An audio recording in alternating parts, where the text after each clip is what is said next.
What's happening, everybody? Welcome back to Game Day with Trey. Of course, this is your host, Trey. And today, we're going to talk about this NFL matchup between the Denver Broncos and the Seattle Seahawks. All right, so this game is set to be played Sunday, September 8th at 4:05 p.m. East Coast time in Seattle, Washington.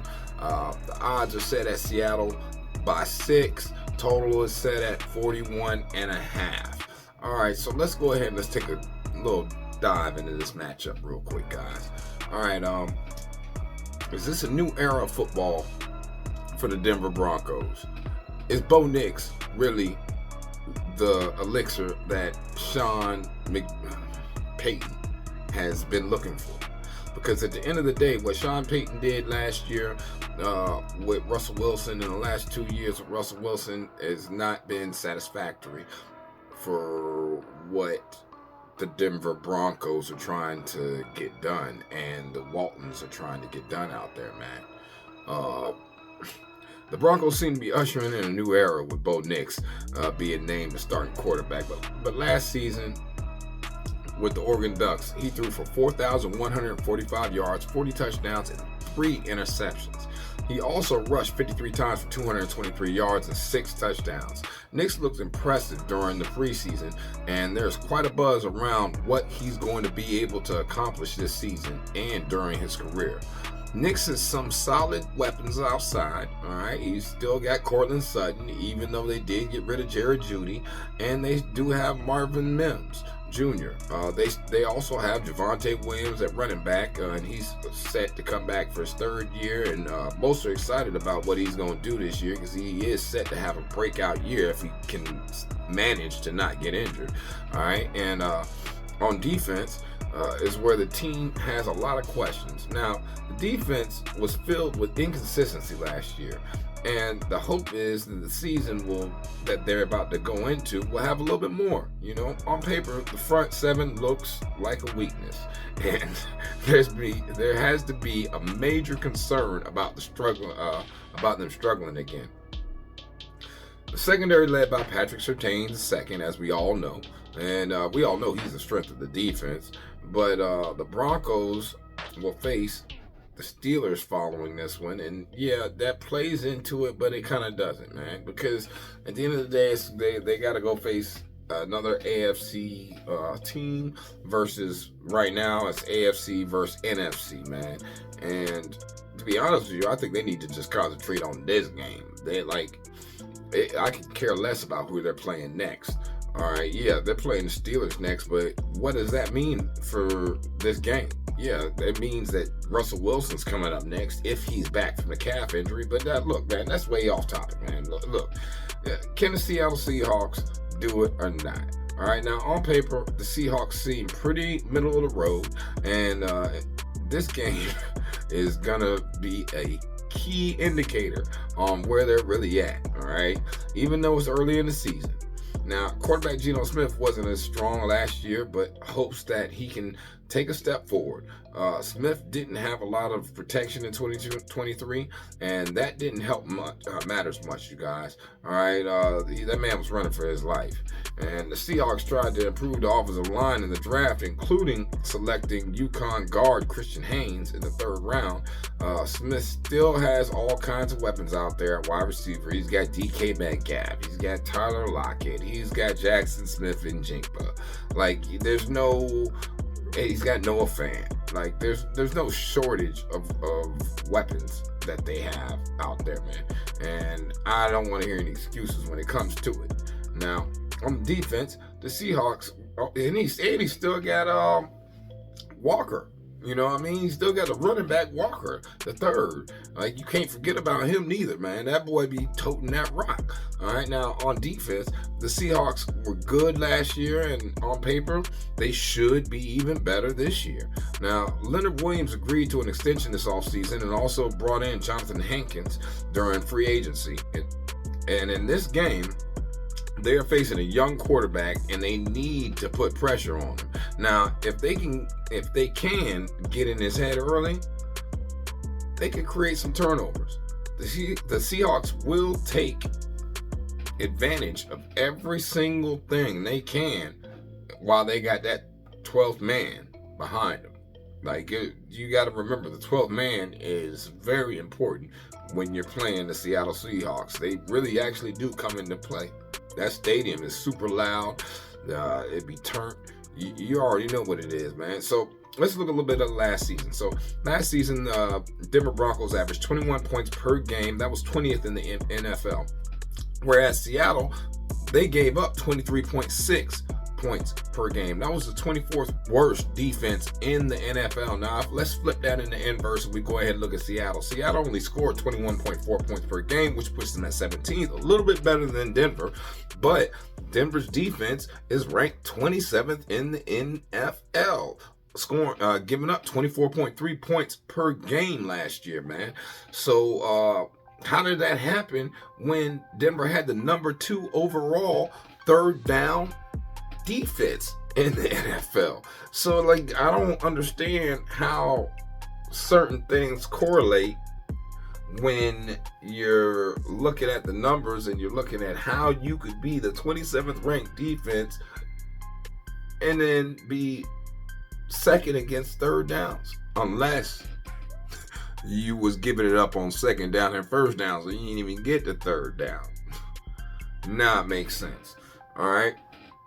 Anyway, so when you're looking at these teams, man, you also got to understand how they've been playing and how they were playing in the last 10 games. We're just going to look back in the last season. So Denver, in their last 10 games over last season, they went 6-4 straight up, 5-5 against the spread, and 4 to the over, 6 to the under. All right. And it wasn't a murderer's row of teams that were playing in those last 10 games. The best day, Kansas City on October 29th last year. Buffalo, which was trash last year back in November. They weren't good yet. They had to fire that offensive coordinator and bring in Brady. But anyway, they played Houston. Okay, that was on fire. Detroit. But then after that, you really didn't play anybody. Okay? I would count Cleveland, but you can't count Cleveland at the end of the day because they had so much turmoil at quarterback at that point in time that it didn't even make sense. You know what I mean? But anyway, so now when you look at the last 10 games for the Seattle Seahawks, Seattle went 4-6 in their last 10, 4-5-1 against the spread in their last 10, and then 4-5-1. So 4 to the over, 5 to the under, and 1 push in their last 10 games played, man. And did they play a murderer's row? I mean, yeah, they played Baltimore. They lost that one. They played the Rams. They lost that one. They played San Fran. They lost that one. They played San Fran again. They lost that one. They played Philly. They won that one. But that was when Philly was going through it in December. And then after that, they lost to Pittsburgh. Who loses to Pittsburgh last year with Cody Pickett, man? Come on, dog. Make that make sense. You know? That's when you know you got some problems going on. All right, so head-to-head, how is it matched up? Well, they've only played each other 6 times over the last 20 years almost. So we'll look back just that far. All right, Seattle runs it 4-2. All right, Seattle's 4-1-1 against the spread, and it's been 4 to the over and 2 to the under in the last 6 times they played since 2006, guys. You know what I mean? So. Take that with a grain of salt. You know, they played back in 2022. The score was 17-16. Went under the 41.5. Denver put up 433 yards of total offense. They rushed for 103 and passed for 330. But Seattle put up 253, rushed for 76, and only passed for 177, and still won the game. Now, that was when Pete Carroll was the coach. So, you know, some things have changed. But, not everything has changed, guys. All right, so why could Seattle win this game?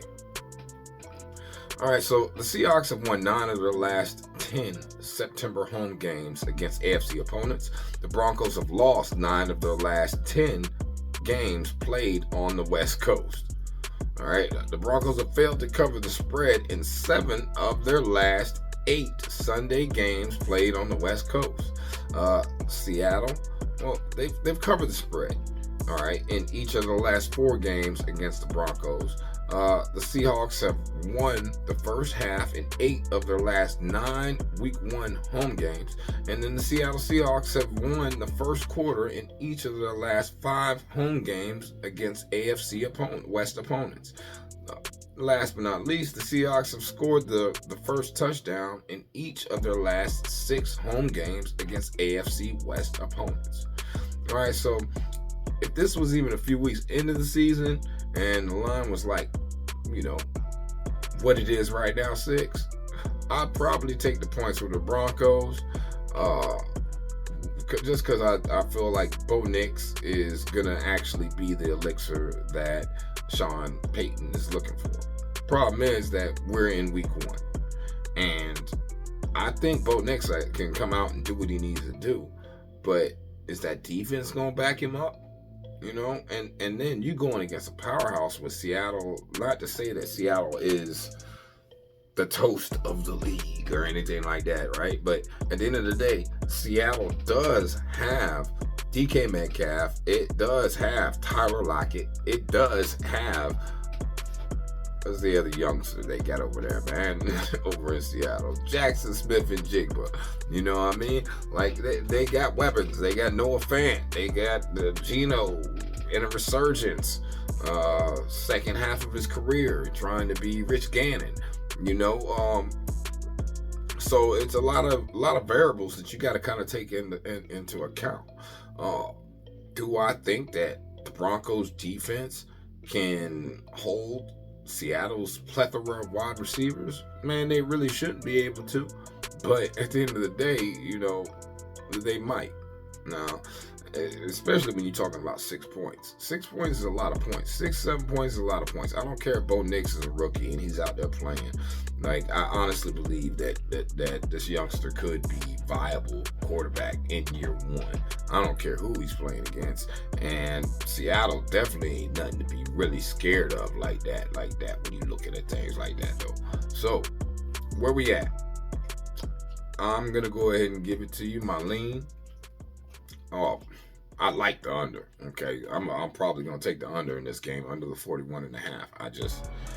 I don't think it's going to be a lot of points scored in this game. I think it's going to be a lot of feeling out, trying to figure out how Bo Nix is going to play football. And it's also going to be a lot of figuring out or trying to figure out how Seattle's going to actually go into this new season with this new coach. You know what I mean? They do have a new coach. Pete Carroll is no longer there, guys.